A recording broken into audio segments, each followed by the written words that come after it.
세상이 달라졌습니다. 예전에는 시간이 쌓이면 경험이 경력이 되고 경력이 곧 능력이 되었습니다. 하지만 지금은 다릅니다.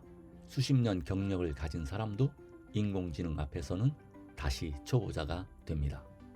AI는 직업 몇 개를 바꾼 정도가 아니라 일하는 방식, 생각하는 방식, 삶의 리듬 자체를 바꾸고 있습니다.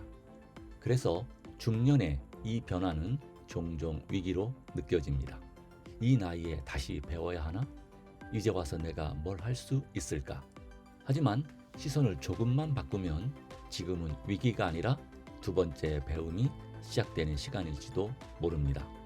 이 지점에서 한 사람의 이야기가 떠오릅니다. 공자입니다. 공자는 배움을 이렇게 말했습니다. 하기 시습지 불역열호라. 배우고 때때로 익히면 이 또한 기쁘지 아니한가. 이 말의 중심은 배운다가 아니라 익힌다에 있습니다. 여기서 습이란 글자는 새가 날개짓을 배우는 모습에서 나왔습니다. 새는 처음부터 날지 못합니다.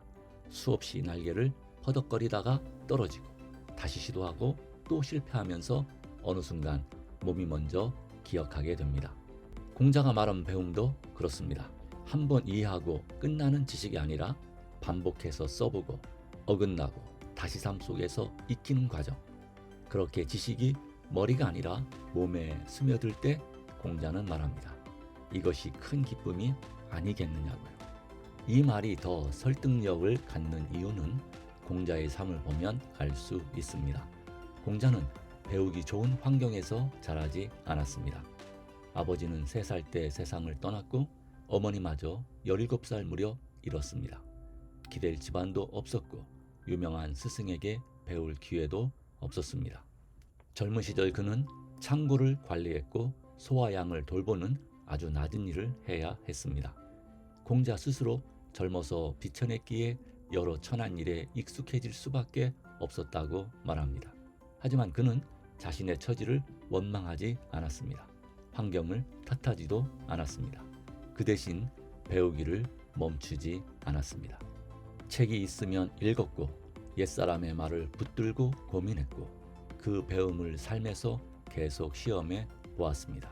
그래서 공자는 이렇게 말합니다. 나는 태어나면서부터 아는 사람이 아니라 옛것을 좋아하고 부지런히 그것을 구한 사람이다. 배움은 그에게 출세의 수단이 아니라 자기 자신을 세우는 방식이었습니다. 그래서 공자는 이런 말을 남깁니다. 십슬지읍에도 나만큼 충성스럽고 신의 있는 사람은 반드시 있다. 하지만 나만큼 배움을 좋아하는 사람은 없을 것이다. 이 말을 풀어보면 이렇습니다. 집이 10채쯤 있는 아주 작은 마을에도 성실하고 믿음직한 사람은 분명히 있다. 그러나 그들 가운데 끝까지 배우기를 좋아하는 사람은 드물다. 공자를 만든 것은 재능도 환경도 아니었습니다. 오직 배움을 대하는 태도였습니다. 이제 질문은 자연스럽게 우리에게로 넘어옵니다. 그렇다면 우리는 무엇을 배워야 할까요? 첫째는 컴퓨터와 인공지능입니다. 챗GPT나 구글 제미나이와 같은 도구는 전문가만의 전유물이 아닙니다. 머릿속 생각을 정리해주고 경험을 글로 만들고 계획과 아이디어로 확장해주는 삶의 동반자에 가깝습니다. 배우면서 바로 써볼 수 있는 시대, AI는 배움을 삶으로 연결해주는 도구입니다. 둘째는 영어회화입니다. 번역 기술이 아무리 발전해도 기본적인 영어 소통 능력은 세상과 직접 연결되는 힘입니다. 해외여행을 가서 식당에서 말을 건네고 길을 물으며 대화를 나누고 현지인과 웃으며 이야기하는 순간 여행은 구경이 아니라 참여가 됩니다. 영어는 시험 과목이 아니라 세상을 직접 누리는 언어입니다. 셋째, 한자입니다. 약 1500자의 상용 한자만 익혀도 고전과 책 속의 핵심 단어들이 풀리고 문장의 의미가 깊어집니다. 한자는 지식을 늘리는 공부가 아니라 생각을 깊게 만드는 도구입니다. 그렇다면 우리는 왜 배워야 할까요? 첫 번째 이유는 격번하는 환경에 적응하기 위해서입니다.